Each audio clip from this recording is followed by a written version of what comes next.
அனுபூதி. எப்பொழுது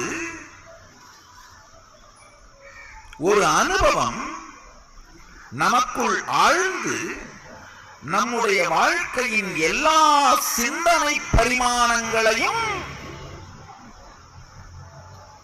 இந்த அனுபூதி சார்ந்தே பரிணமிக்க வைக்கின்றதோ அப்பொழுது அனுபவம் அனுபூதியாய் மாறுகிறது. ஆழ்ந்து கேளுங்கள். எப்பொழுது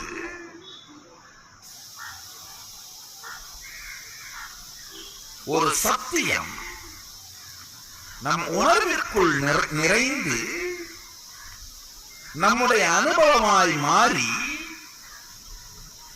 நம்முடைய எல்லா சிந்தனை ஓட்டத்திலும் மலர்கின்றதோ அப்பொழுது அது